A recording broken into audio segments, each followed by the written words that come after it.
Mike Royko spent a 30-year journalism career in Chicago, working for multiple newspapers, compiling his columns into books, and winning awards.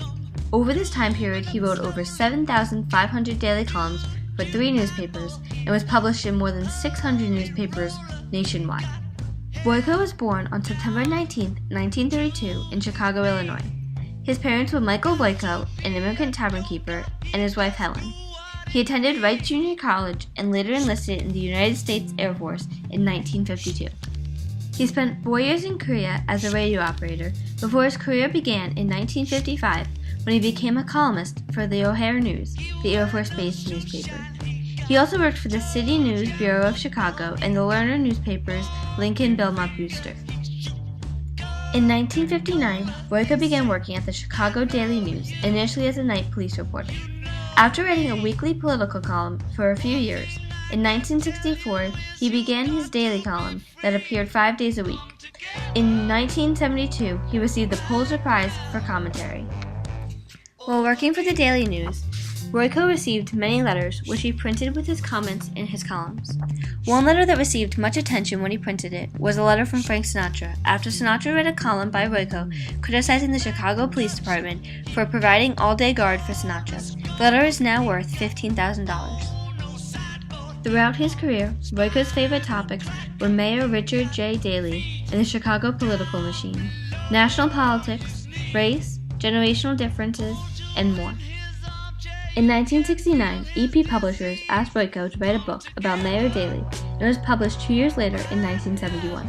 It was titled Boss, Richard J. Daley of Chicago. This book spent 26 weeks on the New York Times bestsellers list.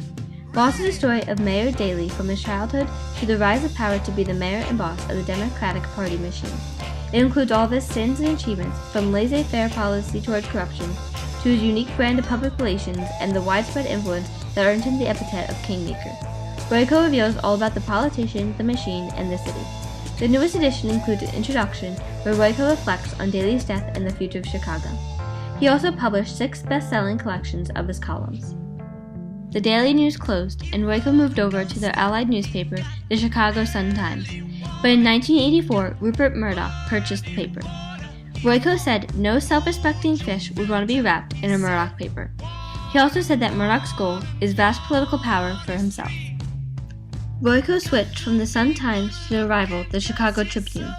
After the switch, the Sun-Times reprinted his old columns, while the Tribune printed his new ones. Many columnists created fictitious characters with whom they talked to in order to effectively make their point.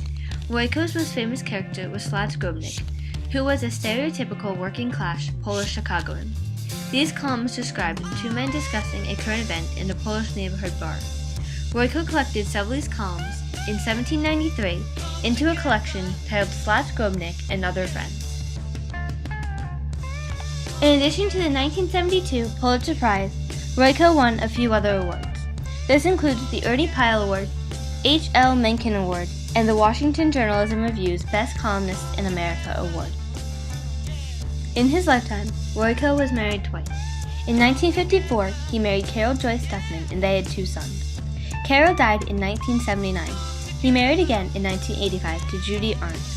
They had a son and a daughter. Royko wrote until March 1997 when he was hospitalized for brain aneurysm. He never did retire when he died on April 29, 1997.